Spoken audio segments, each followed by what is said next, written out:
lulusan S3 dan mendapat gelar doktor di bidang usul fikih dengan predikat mumtaz nilai 4,89 pada skala indeks 5,00. Kemudian ketertarikan beliau yaitu untuk mendalami bidang muamalat kontemporer dimulai sejak perkenalan dengan Dr. Muhammad Al-Maghdadi, konsultan senior syariah di Dewan Syariah Bank Ar-Raji, Riyadh, yaitu di Arab Saudi. Kemudian selain itu Dr. Irwandi juga merupakan sahabat dekat dan seniornya juga di Saudi juga, yaitu Dr. Muhammad Al-Madhadi. Kemudian pernah suatu ketika Dr. Muhammad Al-Madhadi juga ke Indonesia untuk mengisi daurah tentang bank syariah di Libya. Tatkala ia sampai di Bandara Soekarno-Hatta, Indonesia, ia pun meminta untuk segera diantarkan ke rumah Dr. Irwandi Tarmizi. Itu untuk singkatnya. Kemudian pengalaman beliau menjadi supervisor materi keislaman divisi bahasa Indonesia, kemudian juga anggota tim pembuatan program e-book panduan indeks tesis di disertasi Fakultas Syariah, kemudian anggota tim pembuatan program e-book panduan lengkap muamalat, dan masih juga banyak yang lainnya. Kemudian juga pemateri fikih kontemporer di Radio Roja dan Roja TV Bogor. Itu mungkin diantara beberapa pengalaman beliau. Jamaah kaum muslimin muslimat rahimani wa rahimakumullah, insyaallah untuk kajian pada kesempatan hari ini akan segera kita mulai. Yang insyaallah hari ini seperti yang tertera di backdrop, kita akan mengambil judul Harta Haram Muamalat Kontemporer yang diambil dari buku yang ditulis oleh beliau sendiri. Bagi jamaah yang menginginkan bukunya nanti bisa menghubungi pihak panitia di depan atau di sekretariat. Jamaah kaum muslimin muslimat rahimani wa rahimakumullah, insyaallah kita segera mulai saja untuk kajian bersama beliau. Kita nunggu beberapa saat dan dimohon kepada para jamaah bisa mentaati tata tertib yang sudah disampaikan dari panitia untuk duduk dan lain sebagainya. Dan dimohon nanti untuk peserta yang menginginkan bertanya bisa ditulis lewat surat atau selembar kertas, nanti disampaikan ke panitia, insya Allah nanti akan kita bacakan. Dan kita tidak berjanji semuanya akan terjawab, tapi ya kita berusaha, mudah-mudahan nanti banyak yang terjawab dari pertanyaan-pertanyaan antum semuanya. Kita akhiri, alhamdulillahirrabbilalamin, assalamualaikum warahmatullahi wabarakatuh.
Ya, bismillah, kita umumkan untuk jamaah. Ini berkaitan dengan tanya jawab, nggih, untuk permintaan dari beliau. Jadi nanti misalkan dari jamaah bertanyanya secara langsung lewat mic bisa, ya. Jadi nanti kita sync saja. Ada yang langsung pakai mic nanti kita siapkan. Ada yang mungkin yang pakai kertas. Monggo. Nanti dari para jamaah yang pingin langsung pakai mic kita persilahkan. Tapi kalau memang pengennya ditulis, ya nanti dipersilakan juga, gitu. Jazakumullah khair.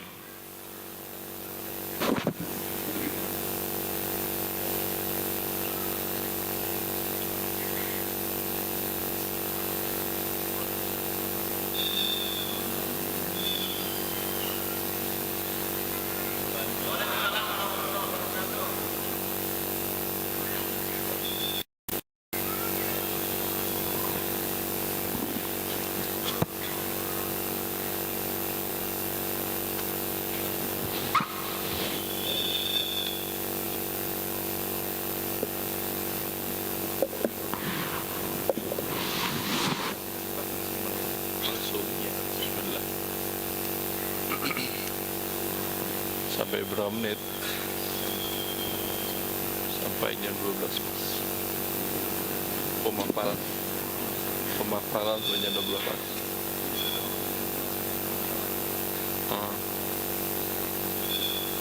Sampai sebelum saya jawab.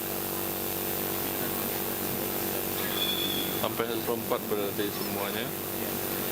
Baik.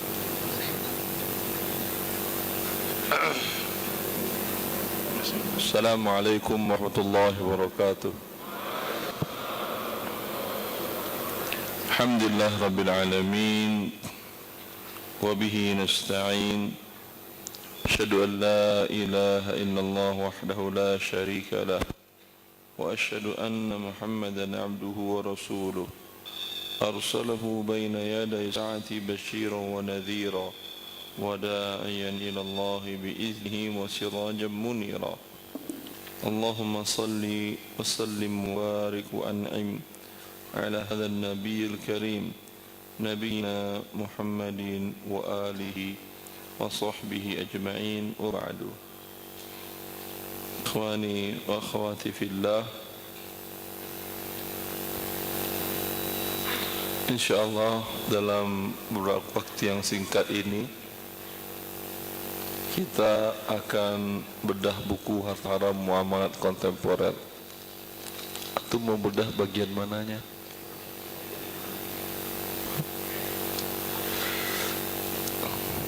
Sini buku saya tulis kurang lebih 1 tahun.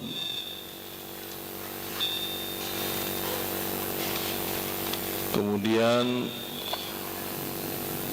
ketika sampai Indonesia, setelah dicetak, banyak lagi kasus-kasus baru yang bermunculan dalam muamalat kontemporer. Maka kemudian saya lanjutkan dari sebelumnya mulai cetakan pertama 400 halaman, sekarang sudah 670 halaman. Itu mau bedah yang mana? Cetakan pertama, 2, 3, sekarang sudah 21. Yang kemana? 21 aja. Baik.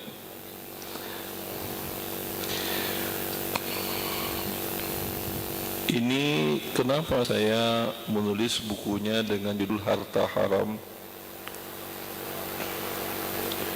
Karena ada satu disertasi yang ditulis oleh Dr. Fahad Al-Hamud. Beliau kakak kelas saya waktu di Riyadh. Cuma beliau jurusannya fikih, saya jurusan usul fikih, tapi masih di bawah fakultas syariah. Jadi syariah itu mempunyai ada jurusan untuk S2, S3 fikih, dan ada usul fikih, kemudian ada Tsaqafah Al-Islamiyah. Maka tulisan beliau itu berjudul tentang sebab-sebab sebuah transaksi menjadi diharamkan. Dan sebelumnya saya lihat banyak kutipan para ulama mutaqaddimin, mulai dari Imam Syafi'i, sampai ulama mutakhirin di masa sekarang ini seperti Syekh Abdul Aziz bin Baz rahimahullah dan Syekh Muhammad Shalih Al-Utsaimin rahimahullah, di mana mereka ketika ditanyakan tentang kasus kontemporer, permasalahan-permasalahan yang baru di dalam muamalat yang tidak dijelaskan oleh para ulama masa dahulu, sering mereka menjawab, ma lam yakun fihi riba wala gharar wala darar fal aslu fi dhalika al-jawaz. Selagi akad tersebut tidak mengandung unsur riba, kemudian juga tidak mengandung unsur gharar dan tidak mengandung unsur kezaliman atau darar, maka hukum asalnya adalah boleh. Silahkan Anda buat transaksi seperti apapun juga. Kemudian setelah Anda buat skema tadi, sampaikan kepada ahli syar'i yang mengerti kaidah-kaidah ini, kemudian tanyakan ke dia, ini ada unsur yang diharamkan atau tidak? Kalau tidak, hukum asalnya adalah boleh. Cuman sekarang kewajiban kalau Anda yang ingin mempelajari fikih kontemporer tadi, Anda mengerti kaidah hal-hal yang diharamkan dengan seluk-beluknya, dengan bagian-bagiannya, dalil-dalilnya dan bentuk-bentuknya, kaidah-kaidah yang penting dalam hal tersebut, sehingga dengan demikian Anda bisa menghukuminya. Karena kalau tidak, sering kasus diajukan kepada lembaga fatwa, umpamanya kalau di Indonesia ada Dewan Syariah Nasional, dengan sangat enteng dijawab, ini tidak ada riba, tidak ada maisir, tidak perjudian, hukumnya adalah boleh. Padahal sebetulnya ada ribanya di situ. Mungkin mereka tidak mengerti apa itu riba, atau mungkin tidak mengerti praktek yang ada itu mengandung unsur riba.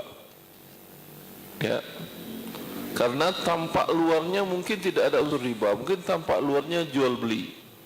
Dan hal ini bukan suatu hal yang baru, karena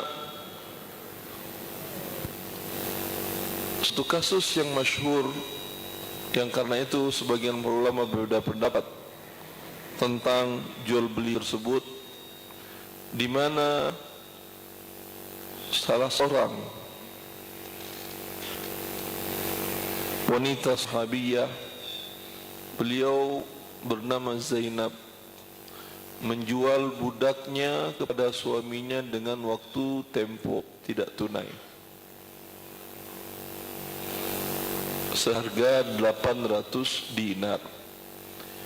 Kemudian suaminya menjual kembali budak itu kepada istrinya seharga 600 dinar tunai. Ini jual beli kan ya? Jual beli yang tunai tentu lebih murah dari yang tidak tunai. Yang tidak tunai tentu lebih mahal dari yang tunai. Hukum jual beli apa? Halal. Ya, setelah harga tunai tidak tunai biasa, nggak ada masalah. Oleh karena itu para ulama berbeda tentang kasus ini. Sampai dua sahabat Nabi SAW pun berbeda, antara Zainab dengan suaminya Mas'ud. Maka kemudian istrinya datang, Zainab datang kepada Aisyah radhiyallahu taala anha, menanyakan transaksi yang telah mereka lakukan ini. Ya, begini seorang mukmin, dia tidak sesuatu hal yang diragukan. Dia tidak anggap dirinya, saya kan udah sahabat Nabi ini, ulama besar. Bahkan Mas'ud ikut berperang bersama Rasulullah SAW. Tapi ketika mereka ragu, tetap merujuk pada ahli ilmu. Mereka bertanya kepada istri Rasulullah sallallahu alaihi wasallam, di waktu itu Rasulullah sallallahu alaihi wasallam sudah wafat, kepada Aisyah radhiyallahu taala anha ummul mukminin, ibunya kaum orang-orang beriman. Maka Zainab bertanya, "Ya ummah, wahai ibu, sesungguhnya aku telah menjual budak kepada suamiku dengan waktu tempo harga 800 dinar. Lalu aku beli kembali dari suamiku dengan tunai seharga 600 dinar." Lalu Aisyah menjawab dengan jawaban yang sangat keras. Kata Aisyah radhiyallahu taala anha, kata beliau, "Bi'sa ma bi'ti wa bi'sa ma ishtaraiti wa akhbiri Zaidan annahu qad abtala jihadahu ma'a Rasulillahi illam yatub."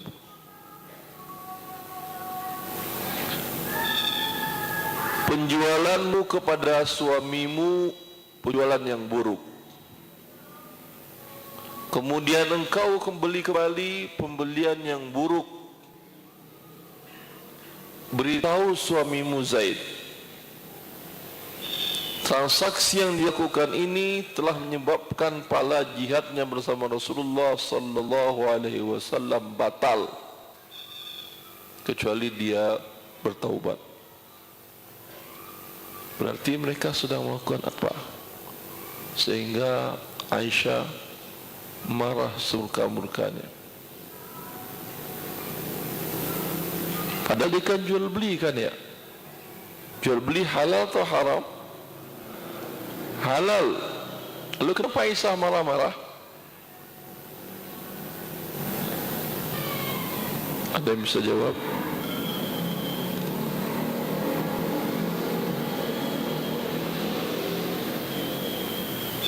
Anda bisa jawab?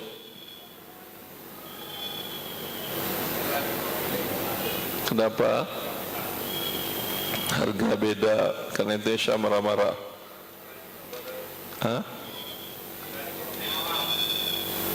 Harga beda kembali ke pemilik awal, karena itu dia marah-marah. Sekarang yang terjadi sesungguhnya apa? Yang diterima oleh suaminya apa sekarang? Apa yang diterima suaminya apa? Uang. Berapa dinar? Kok 800? 6 apa 8? Bagaimana kalau saya tawar 7,5? 150 boleh? Yang diterima oleh suaminya pada sekarang adalah 600 dinar, dan nanti bayarnya 800 dinar. Lah, itu tadi kan jual beli kan halal. Setiap orang jual beli tentu ingin untung, iya atau tidak? Untung halal atau haram? Halal dengan untung, jelas. Oleh karena itu, dalam kasus ini khususnya, kasus inah ini berbeda para ulama menyikapinya. Pendapat mazhab Syafi'i ma'ruf dalam masalah ini, masalah inah tadi kan jual beli, dan hukum asal jual beli adalah halal. Maka ini adalah halal dan dilakukan oleh dua orang sahabat, Zaid bin Mas'ud dengan istrinya Zainab. Walaupun ditentang oleh sahabiah yang lain, yaitu Aisyah radhiyallahu anha, karena hukumnya asal jual beli. Mayoritas ulama memandang lain. Ini yang terjadi adalah uang diterima 600, dibayar waktu tempo 800. Ada pertambahan hutang sebanyak 200. Ini namanya adalah riba. Kan jual beli, kata mazhab Syafi'i. Kata jumhur, jual belinya mana, kan barang kembali lagi kepada pemilik, iya atau tidak? Sehingga mazhab Syafi'i pun kalau direkayasa dari awal, seseorang datengin pinjam uang 600 dinar, yang punya uang ini tahu bahwa kalau 600 dinar minjam dikembalikan berlebih, hukumnya apa? Riba. Pinjam 600, bayar nanti setelah 1 tahun ada tambahan 200. Hukumnya riba dan dosa besar. Ya. Bagaimana kalau umpamanya yang punya uang nawarin ke dia, ya udah, kamu butuh 600 dinar kan? Ya. Kalau saya pinjamin kamu 600, kamu bayar setelah 1 tahun 600, saya dapat apa? Saya kan mau dagang, mau bisnis. Uang saya berputar, harus ada pertambahan. Kalau kamu bayar 800, enggak, saya bayar 800, kata dia, riba. Dia juga enggak mau kena riba. Bagaimana kalau bentuknya begini? Saya jual kepadamu budak, kau bayar nanti setelah 1 tahun dengan harga 800 dinar. Tentu kata yang minjam uang ini, saya mau minjam uang enggak perlu budak.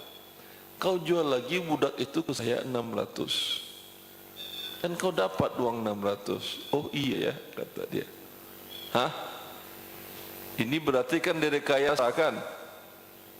Boleh atau tidak? Sampai dalam mazhab Syafi'i tidak boleh. Mazhab Syafi'i membolehkan inah tadi itu kalau tidak sengaja, seperti kasus Zaid dengan istrinya Zainab. Kan dari awal Zaid mau pinjam uang atau mau beli? Hah? Mau beli. Beda kalau kasusnya direkayasa. Ini yang dijelaskan oleh Imam Subki dalam Takminatul Majmu', bahwasanya kalau memang dalam mazhab Syafi'i, kata beliau, bahwasanya inah hukumnya dibolehkan, tetapi tidak direkayasa, tidak ada tawa muwata'ah, tidak ada rekayasa. Dan bila ada kesepakatan sebelumnya atau rekayasa, maka sepakat fala khilaf indana annahu la yajuz. Tidak ada khilaf dalam mazhab Syafi'i, dalam mazhab kami, bahwa ini hukumnya adalah tidak boleh.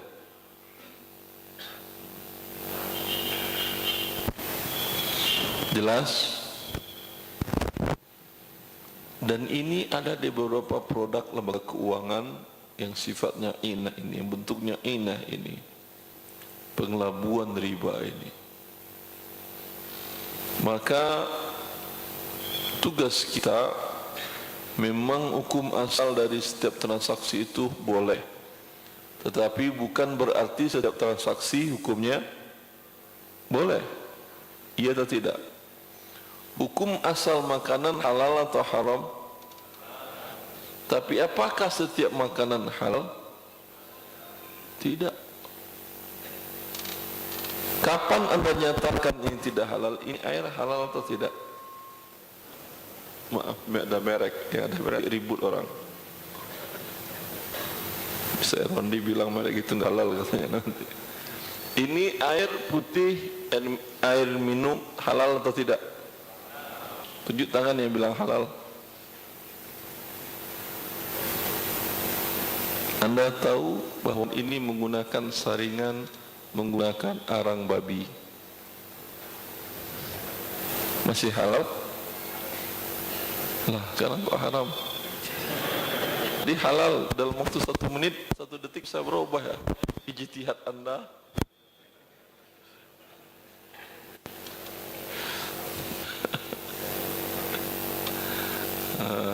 Taib.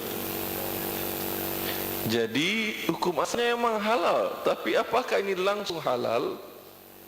Ya, itu memang ada beberapa isu bahwasanya ada beberapa perusahaan air mineral menggunakan arang di tulang babi untuk nyaringnya. Itu kan namanya saringat, ada arang di dalamnya itu untuk membuat dia menjadi warnanya jernih sehingga tidak ada yang lain masuk ke dalam. Jelas? Ya, hukum asal air memang halal. Ya, tetapi bagi orang yang mengerti, dia akan bisa mengatakan ini mungkin tidak halal, atau dia bisa memastikan ini tidak halal karena dia tahu proses umpamanya. Jelas Anda?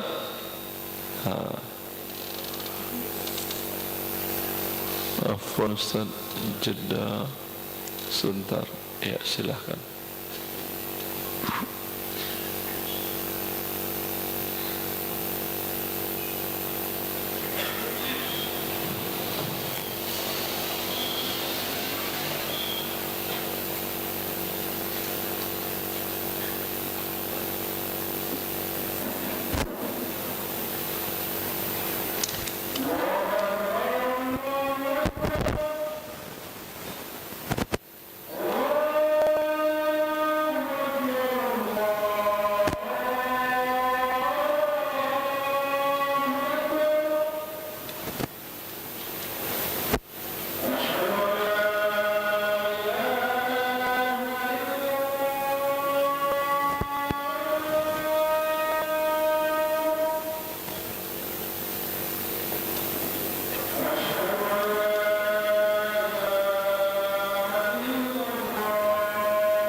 Gimana buahnya, halal?